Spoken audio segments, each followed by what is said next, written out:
Mais pas lui-même, on Je est pas. pense qu'aujourd'hui, après 5 jours d'avoir appris durant la période de questions que la nouvelle carte électorale ne comportait plus le quartier Sainte-Marie-Saint-Jacques, je pense qu'il a été clair pour moi qu'il fallait aviser les citoyens et citoyennes de Sainte-Marie-Saint-Jacques qu'il venait de se passer quelque chose qu'on n'avait pas vu passer.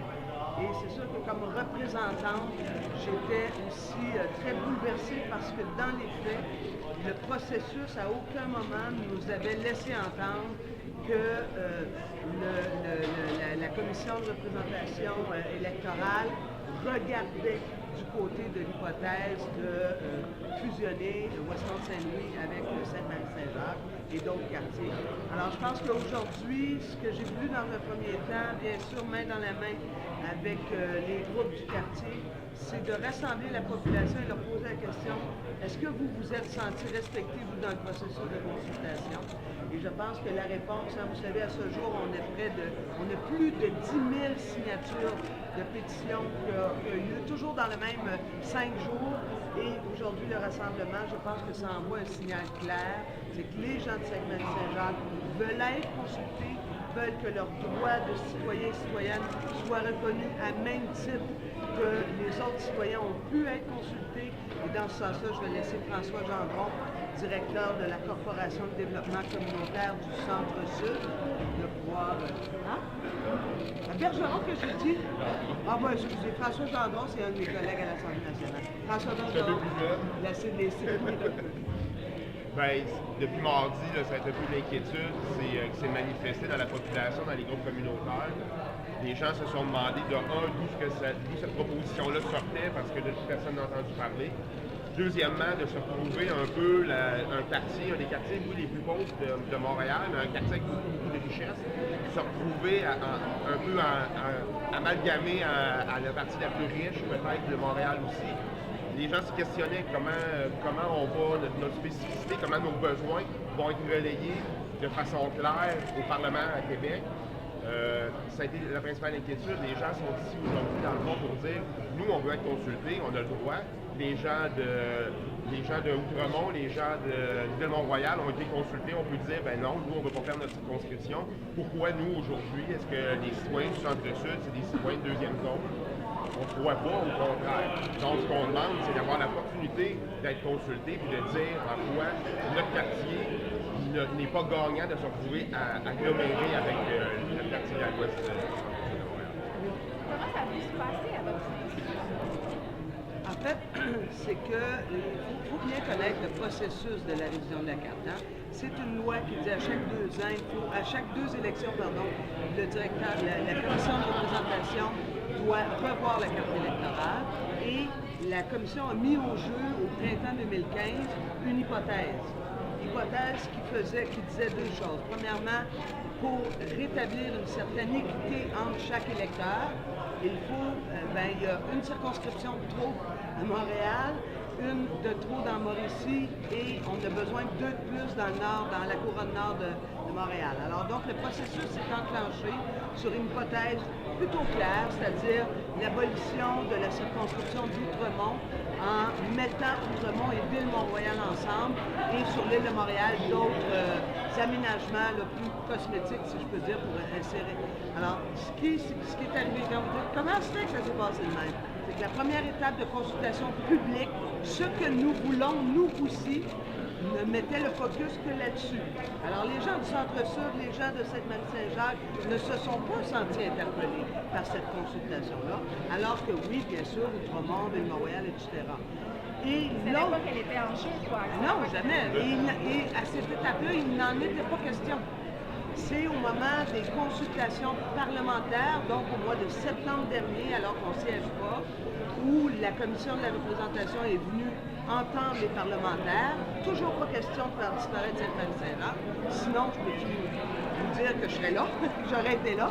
Et c'est durant cette consultation-là où il y a eu 35 libéraux qui, eux, sont venus s'exprimer sur 45 environ. Et nous, bien sûr, comme les gens, on n'a pas...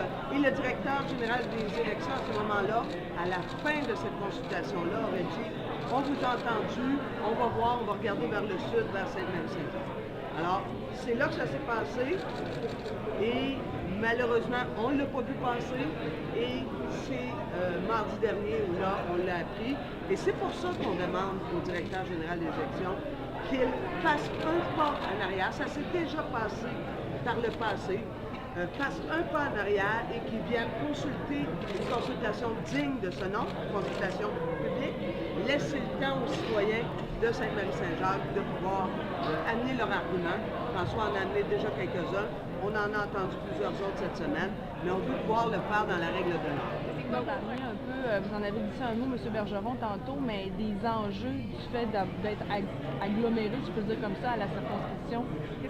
Qu'est-ce que ça va changer? C'est quoi les enjeux pour vous? Tu veux-tu y aller? Bien, pour nous principalement, le principal enjeu là-dedans, c'est la représentativité des citoyens. Comme je vous disais tantôt, un quartier pauvre qui a besoin aussi d'une attention particulière, mais c'est un quartier qui est très diversifié aussi, là.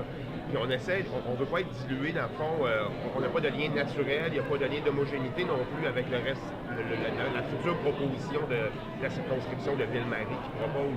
Donc, comment la voix des citoyens, des gens qui ont certains besoins aussi, vont être relayés. Je veux pas, mais notre député, c'est la personne qui représente les besoins aussi auprès du gouvernement. Puis ça, c'est assez important. Les gens du quartier y tiennent profondément. Là, on va se retrouver un peu noyé dans une grande masse où on n'a pas d'affinité nécessairement. Donc, c'est beaucoup une inquiétude. Puis les gens se questionnent par rapport à ça. Comment la voix, comment les besoins des personnes itinérantes, de la communauté LGBT, des citoyens en général, des citoyens en général vont être représentés. C'est un grand questionnement pour nous autres.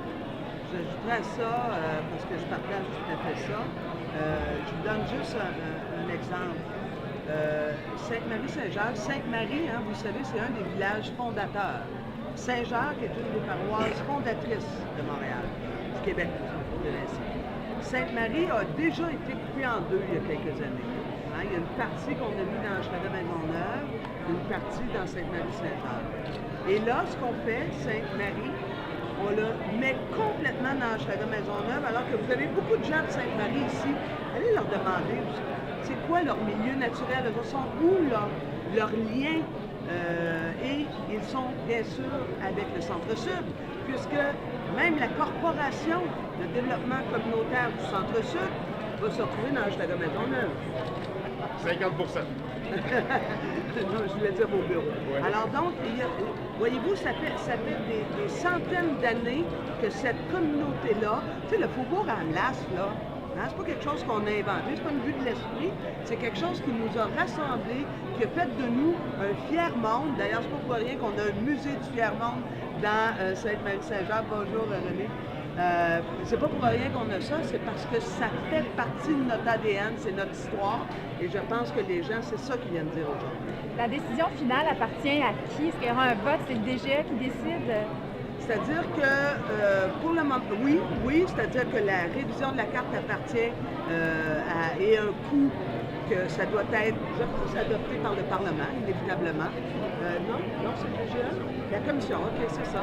Mais le Parlement a un rôle à jouer, comme on l'a vu en 2011, un rôle à jouer pour indiquer si on sent ou non qu'il y a que la loi telle qu'elle a été adoptée représente bien la population. Et dans ce cas-ci, je pense que le Parlement du Québec doit donner de la latitude à la Commission de la représentation pour qu'elle ait le temps de faire une réelle consultation publique sur la région de Montréal, considérant la nouvelle proposition que nous avons sur la table. Ça, le DGE, lui, la Commission ne peut pas changer ça, c'est la loi.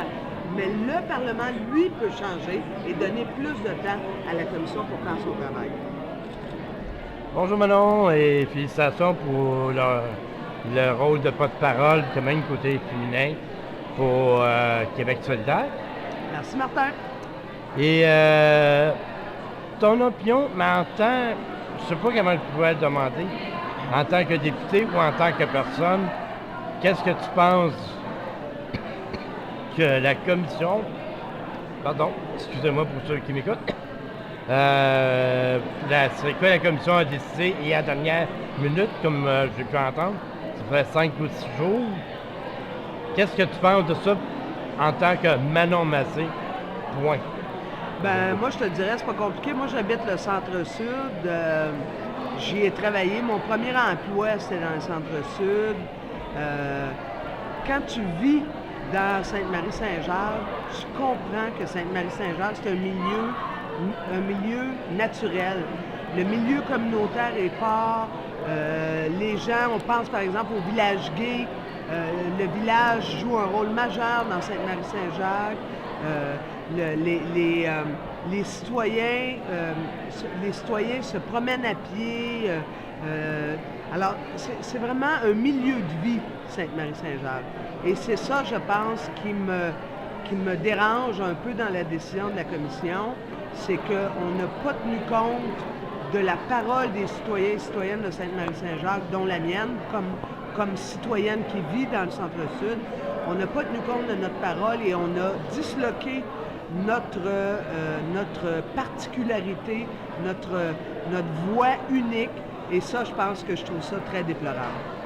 Donc, tu te dois de faire ça, de ne pas consulter les citoyens et citoyennes de Sainte-Marie-Saint-Jacques. Bien, pour moi, c'est antidémocratique. C'est un déni de démocratie. Au début de la consultation, ils voulaient abolir la circonscription d'Outremont. Bien, les Outremontois et les gens de Ville-Mont-Royal ont pu se prononcer sur la question. Alors, je trouve ça antidémocratique que les gens d'en bas de la côte Sherbrooke, eux et elles, n'ont pas l'opportunité de se prononcer. Alors, je pense qu'il y a un déni de démocratie. Comme j'ai pu voir, il y a une pétition quand même en ligne, qu'on peut signer même en personne ici aujourd'hui, mais ça va donner quoi exactement? Ça va-tu donner une puissance assez pour garder Sainte-Marie-Saint-Jacques telle qu'elle?